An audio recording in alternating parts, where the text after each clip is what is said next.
Ngayon po, Dr. Blow Bugsy. Anong ibig sabihin niyan? Doctor. CD stands for driver's license. Kailangan po updated yung lisensya natin pag nagda-drive tayo. Remember this. Pag hindi mo dala yung driver's license mo, penalty is 1,000. You should carry it at all times, especially when you are operating a motor vehicle. Then, expired yung lisensya mo. Magkano yung penalty? 3,000. See? Ginagamit mo, expired na pala. Kaya pag nakakuha po kayo ng license nyo ngayon, ang ilalagay na expiration date, yung date of birth mo. Hindi naman yung date ngayon. Kasi po, ganito po yon. Kaya nilagay sa date of birth mo, ay, birthday ko po bukas. Ay, magre-renew pala ako. Diba? Pero kung date ngayon, kailan kasi ako kumuha ng ano, hindi ko na matandaan. Ganun po yun. Ha? Then R. Ano yung ibig sabihin ni R? Rehistro. Correct. Yung registration, kailangan na updated siya. Yung OR po, yun yung katibayan na na-renew mo yung rehistro ng sasakyan mo. Yung CR po, yun po yung Certificate of Registration. Baga sa tao, yun po yung birth certificate mo. Doon nakalagay yung mga details ng sasakyan mo. Motor number, chassis number, kung sino yung may-ari. Yun po yun, no? Kaya kailangan, pag nagdadrive po tayo, dala-dala natin yung ORCR photocopy. Hindi po yung original. Yung original nakatago sa bahay. Para pag ninakaw yung sasakyan mo, hindi may bebenta ng magnanakaw. Kasi ipapablatter mo siya sa pulis, ako po yung may-ari ng sasakyan na Bios. Ito po yung original copy ng ORCR. Hawak ko. Checkpoint. Ayun, nahuli. Yung kapitbahay mo pala yung tumira. Next, dito na po tayo sa blow bugsy. Sa pa po, pag ginagamit mo pala yung sasakyan mo, hindi nakarehistro, penalty is 10,000. Okay, another violation dahil ginagamit mo hindi nakarehistro, reckless driving, 2,000. So 12,000. Hindi nakarehistro, more than 1 month, impounded yung sasakyan. Kukunin yung sasakyan mo, dadaling sa impounding area. Next, dito po tayo ngayon sa B. Ano yung ibig sabihin ng B? Battery. Very good. Battery. Okay? Yung baterya po ng sasakyan mo, positive, negative. Yung positive kulay pula, yung negative black. Ground lang po yun. Kung metal to metal ang nagdikit, magkakaroon ng reaction yung baterya mo. Magkakaroon ng short circuit. Kaya nga laging make sure yung pula, nakatakip palagi yung baterya. Okay, dun sa positive. Para pag tinakip mo yung sasakyan mo, yung engine hood, hindi magkakaroon ng short circuit. Then, L. Ano yung L? Right. Very good. Ilaw. Okay? Kailangan po yung mga ilaw natin, lalo na in-inspection din natin, ha? Lalo na po pag magbibiyahe tayo ng malayo. Pasindihan mo yung headlight, no? Baka mamaya bulag siya. Delikado po yun. Lalo na pag dumaan ka ng expressway, may violation ka. Bulag yung ilaw mo. Yung brake light o tail light, pag bulag, meron ka rin violation. Signal light, left and right, make sure na they are working in condition. The next, O. Ano yung O?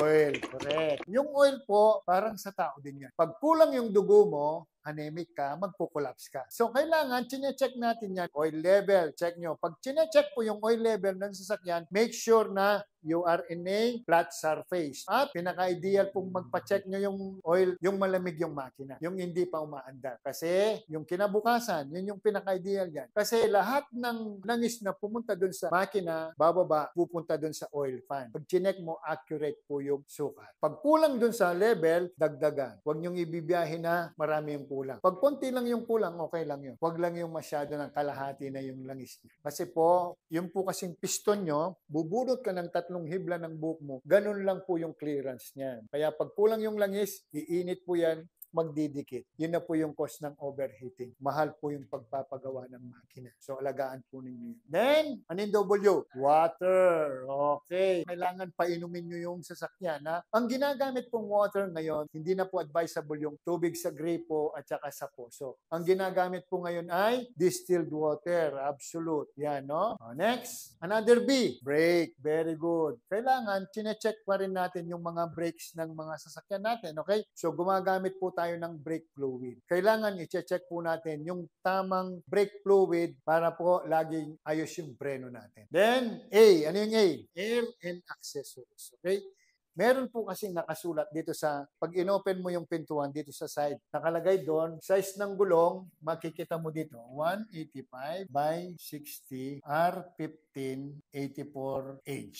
Then, yun pong nakalagay dito, 220 kPa front. Then rear, 210 kPa. Pag KPA po kasi, kilopascal yan. So pag kinonvert mo po ng PSI yan, makukuha mo 0.145 multiply by 220 equals 31.9, 32 PSI. Yung 210.145 by 210, makukuha mo dyan is 30.45.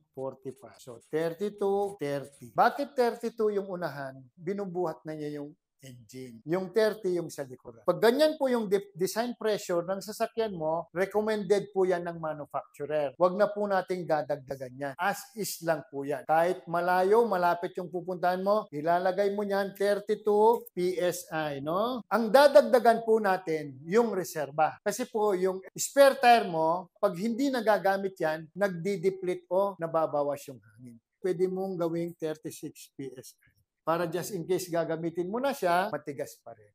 Yung pong hindi nakakaalam, dinadagdagan yung tire pressure nila, lalo na pag maglo-long distance sila, pupunta ng Baguio, La Union, magbibit sila. Along the way po, lalo na po pag mainit yung panahon, magbibuild up ng pressure yan. Kaya may nakikita po tayo na breakdown, sumabog yung gulong. Kabago-bago ng gulong. Kasi po, sobra yung hangin. Then, next, G. Ano yung G? Gas. Very good. Yung gas po natin, unleaded premium diesel. Pag inopen po natin dito, sa baba, makikita po natin yung takip, nakasulat po doon kung unleaded, diesel, or premium pag magpapagas up. Ngayon po, meron po pa pong ituturo sa inyo. Dito po sa gauge niyan, makikita nyo F, tapos dito yung parang Caltex, tapos meron siyang arrow na ganyan. Dito naman po yung empty. Ito yung full. Pag halimbawa po, pumunta na dito sa empty yung ano ng sasakyan nyo, at umiilaw na po yan ng kulay orange, ibig sabihin yan po, magpa-gas up na kayo agad. Huwag nyo nang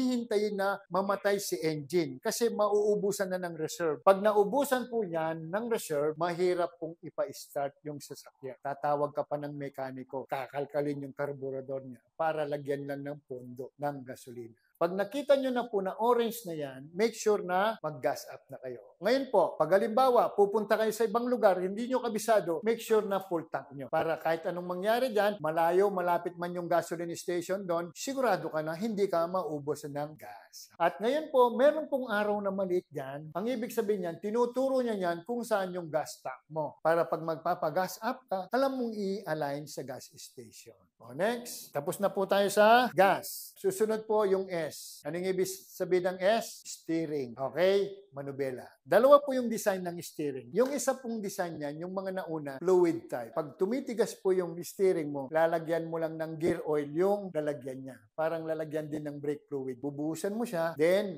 lalambot na naman. Okay? Yung isa po ngayong mga modelo, wala pong container na lalagyan ng fluid. Electronic type. Pag tumitigas po yon or humihigpit, ang ibig sabihin po nun, yung baterya mo nalolobat. Pero hindi po sira yung ano ha. Tandaan nyo po ito ha. Hindi sira yung manubela nyo. Walang diferensya. Yung baterya po ang nalolobat. Halimbawa, ang higpit naman ngayon. Pero pag diretso ka na, okay naman na. Lalo na pag nagpa-park. Doon lang po nyo mapapansin na mahirap nang i-rotate yung steering. Pag ganun po, pa-check nyo yung baterya. Kung mababa na doon sa ano niya, voltahe niya, ipapa-charge. Okay? Next. Yung pong pagkakaiba pala ng steering na electronic type tsaka yung fluid type, pagdating po sa expressway or long drive, magalaw po yung sa fluid type. Pero sa electronic type, mahigpit po siya. Kahit baku-baku yan, hindi siya gaganyan-ganyan. Hinahawakan po natin yung steering, slight lang. Hindi yung parang nanggigigil, no? Kasi po mga ngalay po dito. Hinahawakan lang po ng mahigpit yan kapag baku-baku yung dinadaanan mo para hindi ka gaganyan-ganyan.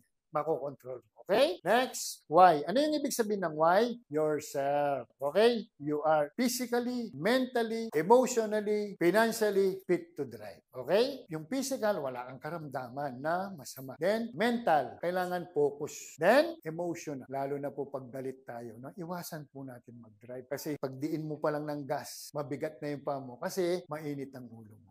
Pray. Bago ka mag-drive, pray ka muna. Yan po yung pre-driving checklist before driving. I-check nyo muna lahat yan bago kayo mag-drive.